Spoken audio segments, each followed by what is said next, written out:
Lucas capítulo 10, versículo 30, irmãos.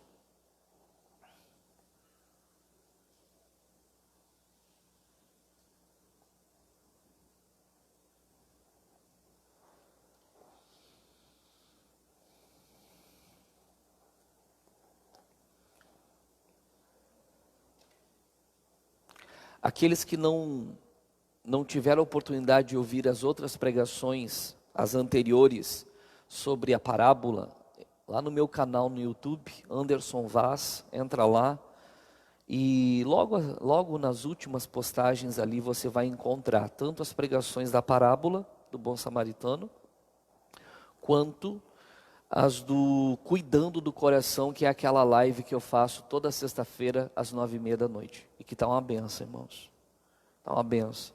Terminou a live aquele dia, pessoas me mandando mensagem, pessoas me chamando, pedindo orientação, porque é um assunto muito sério, o nosso coração, amém? Vamos ler a partir do versículo 30, Lucas capítulo 10, versículo 30. E respondendo Jesus, disse: descia um homem de Jerusalém para Jericó, e caiu nas mãos dos salteadores, os quais o despojaram e, espancando-o, se retiraram, deixando-o meio morto. E ocasionalmente descia pelo mesmo caminho certo sacerdote, e vendo-o, passou de largo. E de igual modo também um levita, chegando àquele lugar e vendo-o, passou de largo. Mas um samaritano que ia de viagem chegou ao pé dele e, vendo-o, moveu-se de íntima compaixão. E aproximando-se, atou-lhe as feridas, aplicando-lhes azeite e vinho, e pondo sobre a sua cavalgadura, levou-o para uma estalagem e cuidou dele. Nós estudamos semana passada a parte final desse versículo 34. O texto aqui fala do homem que estava caído no caminho, quase morto. Ninguém podia ajudá-lo, nem os levitas representando a lei, nem os sacerdotes, ninguém. Até que veio o samaritano, que nós já entendemos, já estudamos, representa quem? O Senhor Jesus. Aquele que vem de uma outra parte, como o texto fala. Todos ali, o sacerdote, o levita e o homem que foi pego no meio do caminho, todos desciam de Jerusalém. O samaritano não vinha nem de Jerusalém, nem de Jericó, ele vinha de outra parte. Jesus é o pão vivo que desceu da onde? Dos céus. Mas eu já expliquei isso bem claro na pregação anterior, né? Ele, irmãos, era o único que podia ajudar aquele homem. E ele foi, aplicou o azeite, aplicou o vinho e colocou a atadura. O que é o azeite? É a ação do Espírito de Deus no nosso coração. O Espírito Santo, ele traz o convencimento, nós nos arrependemos e cremos. Quando isso acontece, é aplicado vinho, símbolo do sangue de Jesus, que vem, nos lava de todos os pecados e nos purifica. Com a ferida limpa é colocada a atadura. O que é essa atadura, irmãos? É aquela proteção que Deus coloca ao redor de todo crente, fazendo com que ele esteja separado, ainda que vivendo neste mundo, não seja mais esse mundo, esteja separado deste mundo. Amém? E o maligno não pode o quê? Tocá-lo. O texto mostra que ele pega essa pessoa, que eu chamo de novo convertido, e leva ele para onde? Para a estalagem. O que é a estalagem? A igreja. Uma pessoa precisa estar na igreja para se converter? Não. Você pode levar a pessoa à conversão em qualquer canto, em qualquer lugar. Uma pessoa me assistindo pelo Facebook, ela pode o quê? Se converter.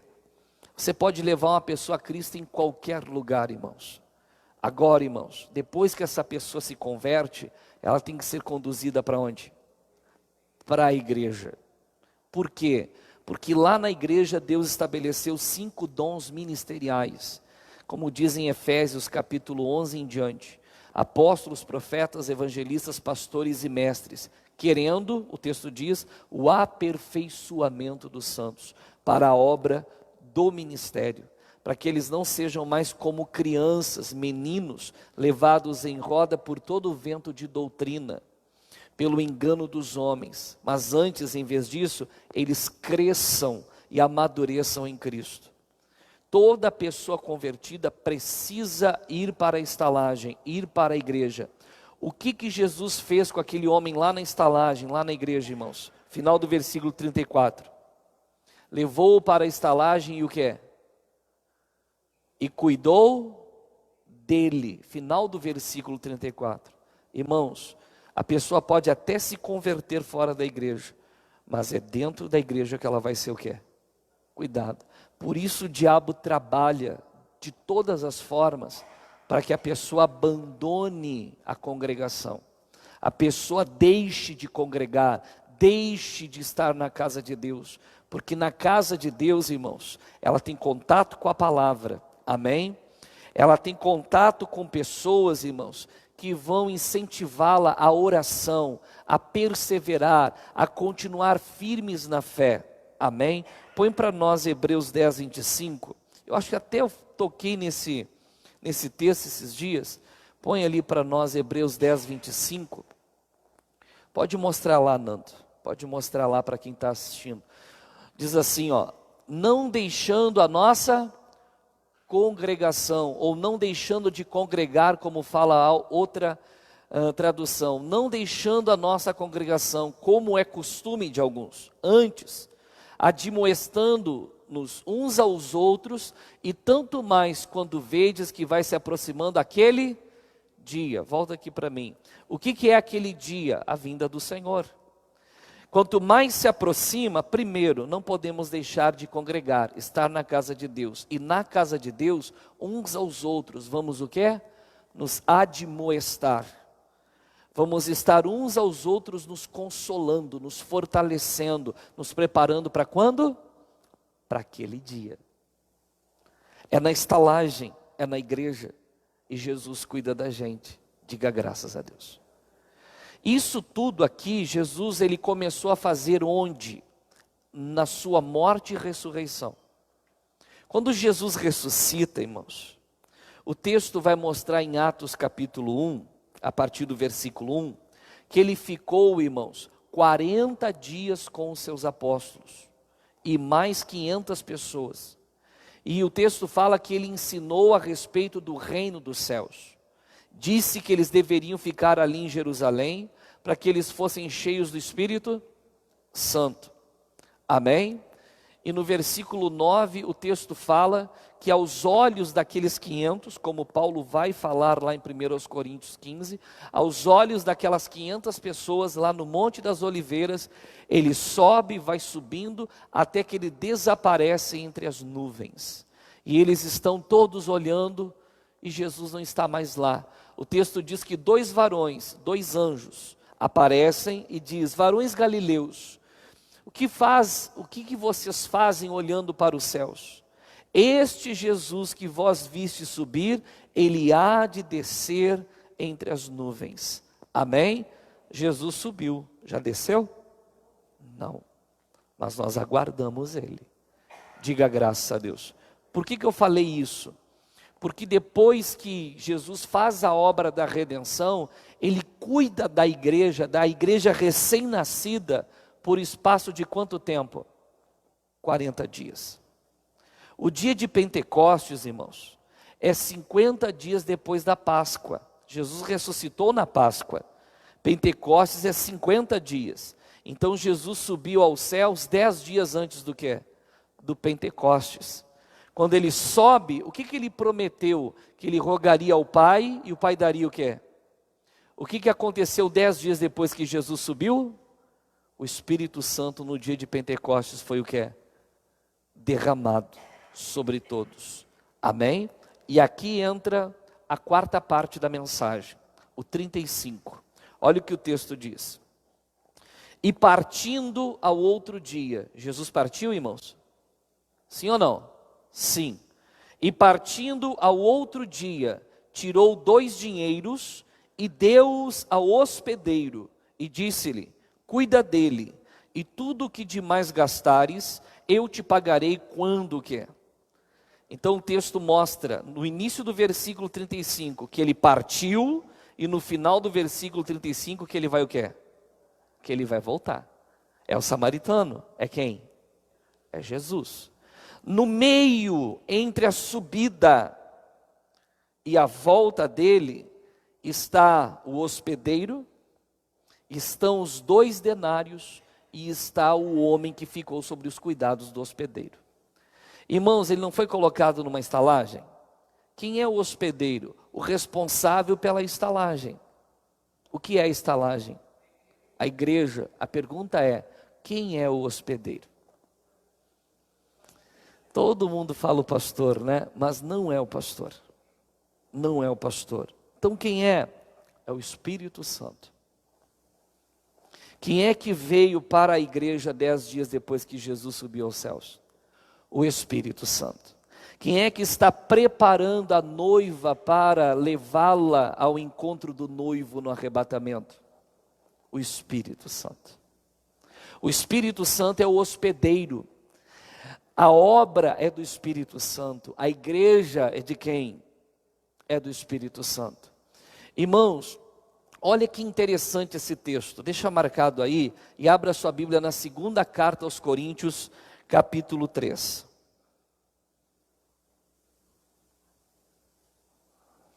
Aqui o apóstolo Paulo, ele vai falar das 2 alianças, as 2 principais alianças. Sabemos que Deus fez muitas, mas existem 2 principais.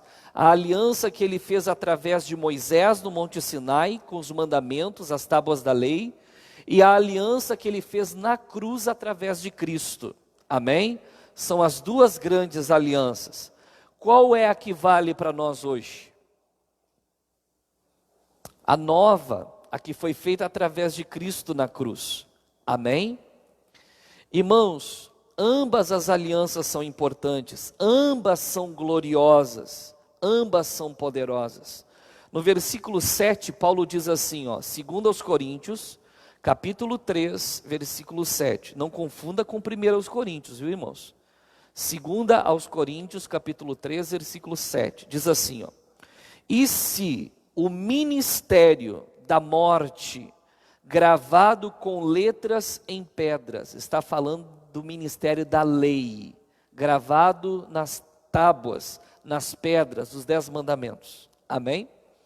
Se o ministério da morte, gravado em letras em pedras, veio em glória, de maneira que os filhos de Israel não podiam fitar os olhos na face de Moisés, por causa da glória do seu rosto, a qual era o que? Transitória. Esse ministério, essa glória, ela era passageira, não era permanente. Há uma que é permanente. Olha o versículo 8. Como não será de maior glória o ministério do quê? Do Espírito. Irmãos, a antiga aliança é chamada de o ministério da morte, ou o ministério da lei. Como que é chamada a nova aliança? O ministério do Espírito. Quem é que tem o cargo da nova aliança nesta terra? O Espírito Santo. A palavra ministério significa trabalho. Amém? É trabalho. Se alguém chega e diz, pastor, eu tenho ministério, então é para você o quê? Trabalhar. Trabalhar. Quando a pessoa diz que tem ministério, então é para ela o quê, irmãos? Trabalhar. Na função em que Deus deu a ela, diga graças a Deus.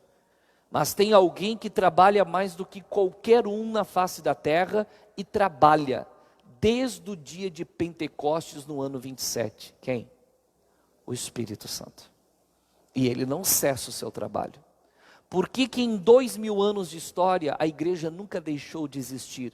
E todas as vezes que ela estava se apagando, o Espírito Santo levantava alguém e a igreja ressurgia.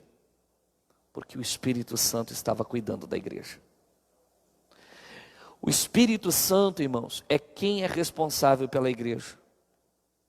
E é Ele que está preparando a noiva para encontrar-se com Cristo. A questão é, como que eu e você estamos nos relacionando com o Espírito Santo? Você já percebeu que o pastor Anderson bate e bate muito na questão do Espírito Santo?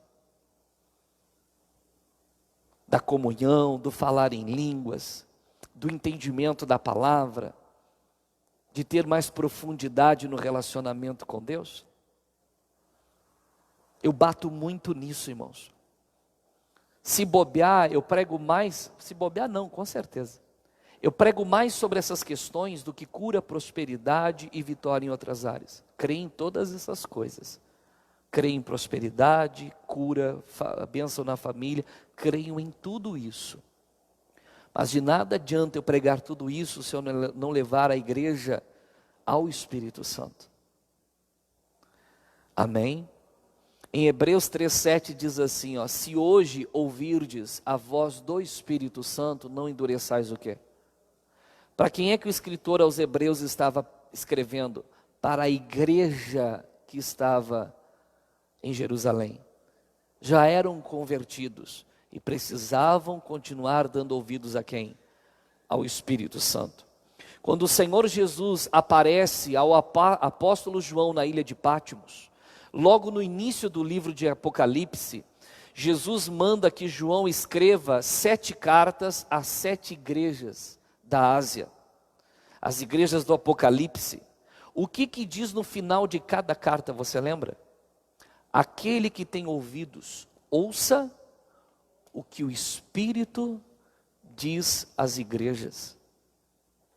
Será que nós temos dado ouvidos ao Espírito Santo, irmãos?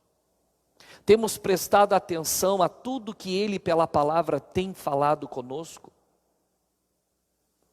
Porque o Espírito Santo, irmãos, Ele sempre vai fazer uma coisa, nos levar à comunhão com quem?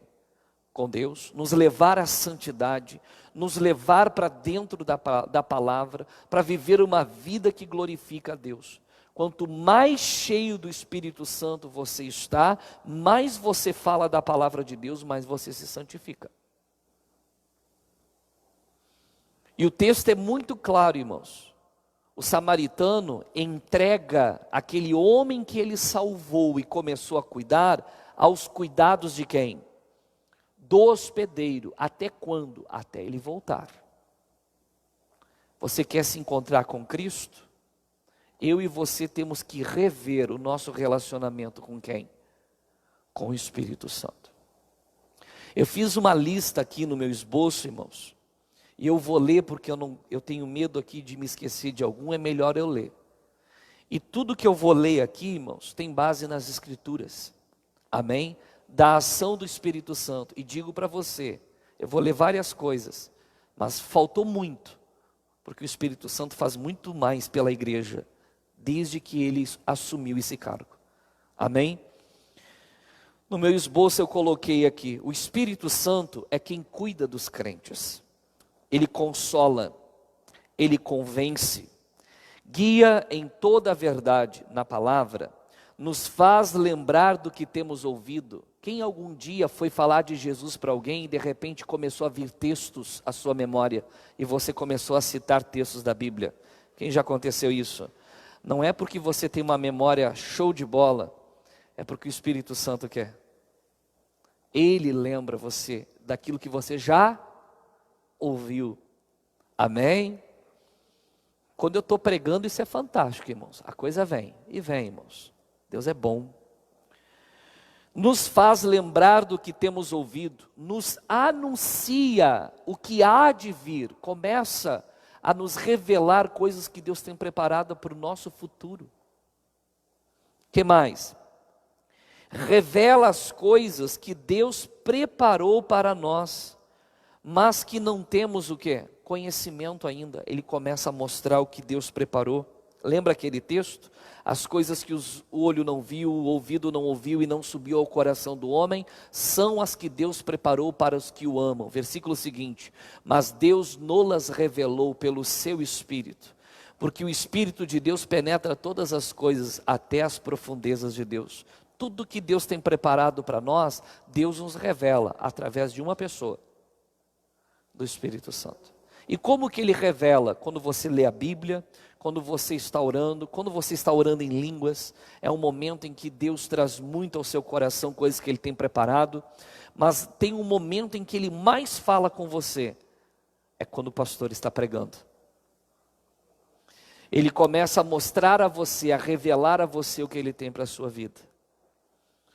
O Espírito Santo é maravilhoso, irmãos. Diz mais, que eu coloquei aqui, revela as coisas que Deus preparou para nós, mas que nós não temos conhecimento, nos assiste ou nos ajuda nas nossas fraquezas. Essas fraquezas são aqueles momentos em que nós não sabemos como orar, e Ele, com aquelas palavras em línguas estranhas, coloca aquelas palavras dentro de nós, palavras que nós não entendemos, ninguém mais entende, mas que quando Deus ouve, Deus o quê? Entende. O Espírito Santo nos ajuda nas nossas fraquezas. Que mais? Nos ajuda a orar, nos dando uma linguagem que só o Pai entende, nos santifica e está nos preparando para nos encontrarmos com quem? Com o Senhor Jesus. Irmãos, nós temos que rever o nosso relacionamento com o Espírito Santo.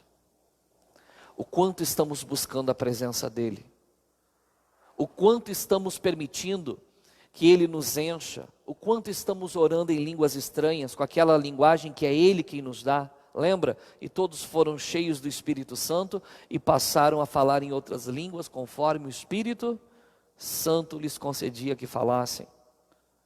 Temos que parar para pensar nisso, irmãos. Então entenda, você pode estar na igreja, você pode ser uma pessoa bacana, legal, honesta. Você pode fazer obras assistenciais. Você pode fazer várias coisas. Mas se você não está tendo, se eu não estou tendo relacionamento com quem? Com o Espírito Santo, nós não estamos sendo preparados para a vinda de Cristo. Amém? Precisa estar na igreja para fazer obras assistenciais? Não. Precisa estar na igreja para viver socialmente? Precisa estar na igreja para amar as pessoas? Não. Não. Mas é só na igreja que você terá comunhão com quem? Tem muitas pessoas que acham que a igreja é apenas viver em comunhão, ajudar socialmente e ter uma vida social e falar da palavra de Deus. É muito mais do que isso, é vida no Espírito. Nós fomos entregues aos cuidados do Espírito Santo. Quando alguém nos prega o Evangelho, nós cremos, nascemos de novo, tornando-nos uma nova criatura. Quem vem habitar dentro de nós? Por quê? Porque Romanos 8,14 diz, porque todos os que são guiados pelo Espírito de Deus, esses são filhos de Deus.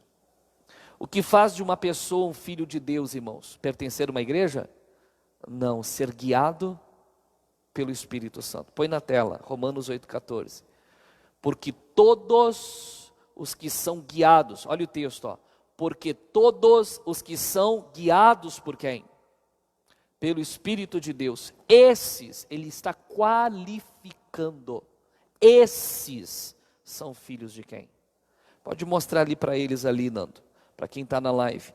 Porque todos os que são guiados pelo Espírito de Deus, esses são filhos de quem? De Deus. Estamos sobre os cuidados de quem? Do Espírito Santo. Volto a repetir.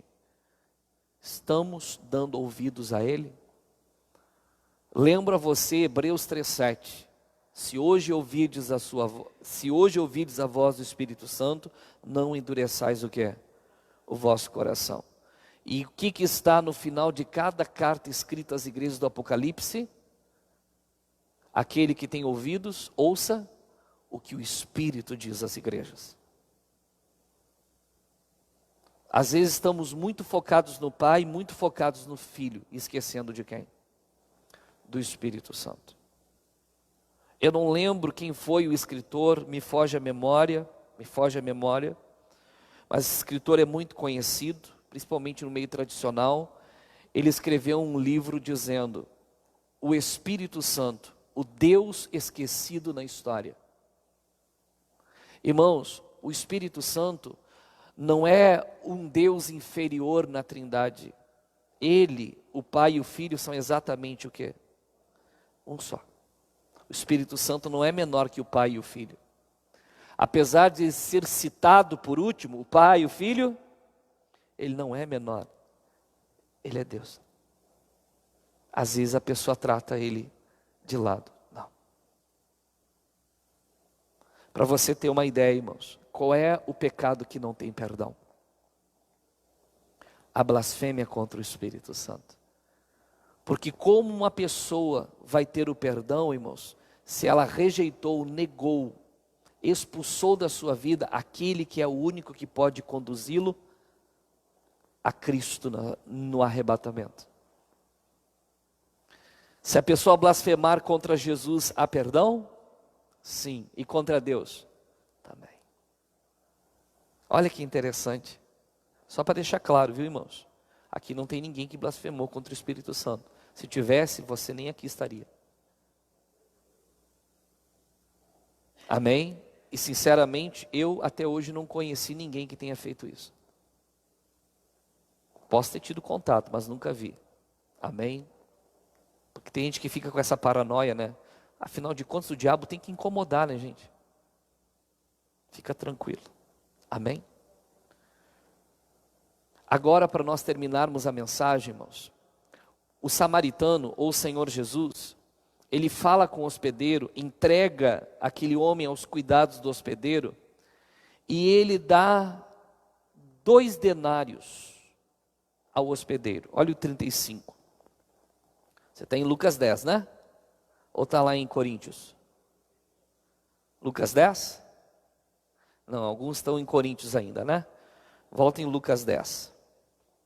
Versículo 35. E partindo ao outro dia, tirou quanto? 2 dinheiros. Alguém, a sua Bíblia diz denários? Quem a sua Bíblia diz denários? De alguns. O que é o denário? O denário é o salário por um dia de trabalho. A pessoa trabalhou, ela ganha o quê? 1 denário. Quantos denários o samaritano deu ao hospedeiro? 2. Quantos denários Jesus deu ao Espírito Santo? 2. Eu pergunto para você, irmãos, o Espírito Santo trabalha? Digno é o trabalhador? Então ele está trabalhando há 2 dias. Ele pagou o hospedeiro para trabalhar em favor dele, para ele, em favor do homem, por quanto tempo? 2 dias. O que quer dizer isso? Deixa eu botar uma pulga atrás da sua orelha. Pedro diz, 1 dia para Deus é como 1000 anos, e 1000 anos como 1 dia. Quantos dias Jesus pagou de trabalho? 2, equivalem a 2000 anos. Se nós fôssemos dar uma data anual certa da que Cristo morreu, irmãos, seria o ano 27. Agora em 2027 vai se cumprir quantos anos que Cristo morreu, ressuscitou e subiu aos céus? 2000 anos. 2000 anos. Amém? Por quanto tempo foi pago o hospedeiro para ele cuidar da igreja? 2 dias. 2000 anos. Pastor, o senhor está falando que Jesus vai voltar em 2027? Não, eu não creio que ele voltará em 2027. Por que não? Porque no final do texto diz assim, ó, cuida dele, e tudo o que demais gastares, eu te pagarei quando? Então o que Jesus está mostrando? Que os 2000 estão garantidos, mas que vai talvez passar o que? Um pouco daquilo ali. O quanto que vai passar? Não sabemos. Aí eu pergunto para você, irmãos, está perto do Senhor voltar? Muito perto. Muito perto. Isso é uma coisa muito que, irmãos? Olha, pastor, presta atenção aqui, gente, ó. Olha aqui para mim. Eu pergunto para vocês, irmãos, isso é muito sério. Amém? Deixa eu colocar uma pulga agora na sua outra orelha. Amém? Em quanto tempo Deus criou o mundo, irmãos? Quanto tempo? 6 dias. O que Ele fez no 7º? Descansou. Lá em Atos capítulo 1, antes de Jesus subir, é perguntado a eles perguntam para Jesus assim, ó, é nesse tempo, é agora que o Senhor restaurará o reino a Israel? E Jesus respondeu para eles: a vós não vos compete saber os tempos e as estações que o Pai reservou pelo seu próprio poder. O reino a Israel não será restaurado, irmãos, nesse período antes da volta de Cristo. Mas será quando? Depois. Esse período dos 1000 anos do reinado de Cristo nessa terra é chamado de milênio, lá em Apocalipse. E será o período, irmãos, em que a igreja e todo o Israel de Deus, irmãos, irão reinar sobre a terra. O reino será restituído a quem? A Israel. Deus dará o controle de todo o planeta a Cristo e ao seu povo. É o descanso. Amém? É o milênio. É o 7º milênio. Quantos milênios nós já vivemos até aqui na história bíblica? Você sabe? Não? Antes, na morte de Cristo se completou 4 milênios, 4.000 anos. E depois da morte de Cristo já passou o quê? Estamos prestes a entrar no quê? No 7º. O reino milenar após a grande tribulação. O que isso nos mostra? Que o arrebatamento está próximo. A grande tribulação está próxima. A vinda de Cristo está o quê? Próxima. Diga para o irmão do lado, fique esperto.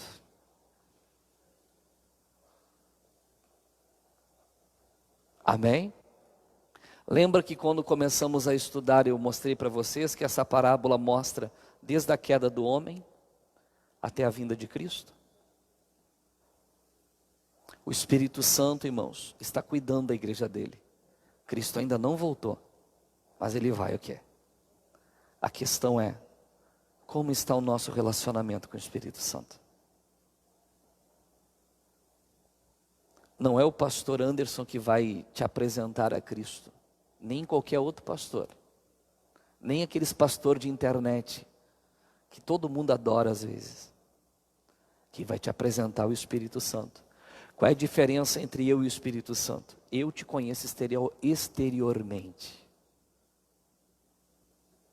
E o Espírito Santo? Interiormente. Ele sabe quem você é. Eu posso me enganar com você? Posso, sou homem. Mas o Espírito Santo? Então nós temos que andar com sinceridade diante dele. Amém? Deu para deixar uma pulguinha atrás da sua orelha aí? Bastante, irmã? Tomara que ela coce bastante. Irmãos, vamos nos acertar. Vamos nos acertar. Põe para nós Romanos 8,14 de novo. Presta atenção naquele versículo, gente. Está ali na tela. Só é filho de Deus quem está sendo o quê? Guiado pelo Espírito de Deus. E aonde é que o Espírito Santo nos guiaria, irmãos? Como? Abre em João capítulo, acho que é o 16, isso não estava preparado aqui, vou ver se eu acho, João 16, 13, põe na tela para nós, João 16, 13, aonde é que o Espírito Santo nos guia? Diz assim, ó, mas quando vier aquele Espírito da verdade, o que ele fará? Ele vos guiará o quê? Em toda a verdade. Para quem ainda não sabe, pergunta, pastor, afinal de contas, o que é a verdade? É só você ir no capítulo 17, versículo 17, e diz assim, ó, Jesus orando ao Pai, Pai, santifica-os no quê? Na verdade, a tua palavra é o quê? Se a verdade é a palavra, volta para o capítulo 16, versículo 13, vamos ler no lugar da verdade, a palavra. Mas quando vier aquele Espírito da palavra, ele vos guiará onde? Em toda a palavra. Todos os que são guiados pelo Espírito de Deus, e ele guia na palavra, são filhos de quem? Você quer saber se você está sendo guiado por Deus? É se você está praticando tudo aquilo que Deus pela palavra já te iluminou, já te fez entender. Tanto daquilo que você deve fazer, quanto das práticas que você tem que abandonar. É ali que o Espírito Santo nos guia. Por isso, se você quer entrar nos céus, como que é o caminho? É apertado. Como que é a porta? É estreita. Isso significa o quê? Renúncia. O Espírito Santo vai convocar a mim e a você, volta e meia, a quê? A renúncia, a abrir mão de coisas, a começar a fazer coisas que nós não gostaríamos o quê? De fazer. E às vezes ele nos leva a renunciar até aquilo que não é pecado, para praticarmos a vontade dele. Vou dar um exemplo meu. Eu não queria ser pastor, eu queria ser militar, e Deus me abençoou, porque eu entrei na carreira militar e ele me abriu o quê? As portas. Até que o Espírito de Deus veio e começou a incomodar o meu coração. Que eu estava no lugar errado, e era verdade, eu não me realizava onde eu estava. E ali o Espírito Santo me mostrou que eu tinha que atender ao chamado, isso eu já tinha 20 anos. Eu tinha que atender ao chamado que Ele havia dado a mim quando eu tinha 15 anos. Eu estava fugindo do chamado. Eu não queria renunciar o meu desejo de ser o quê? Um militar. Estão entendendo? Até que eu renunciei. Irmãos, foi a decisão mais acertada que eu fiz na minha vida. Porque desde então me tornei uma pessoa realizada. O que me realiza não são as coisas que eu tenho, mas é estar na vontade de quem? De Deus. É estar fazendo o que Deus me chamou para fazer. As demais coisas são o quê? As outras coisas são o quê? Acrescentada. A gente tem que estar ali, ouvindo o Espírito Santo. Repito, se hoje ouvides a voz do Espírito Santo, e você ouviu, não endureçais o quê? E o texto continua. Como o povo de Israel no deserto que endureceu e pereceu. Entenderam, irmãos? Amém? Feche os olhos.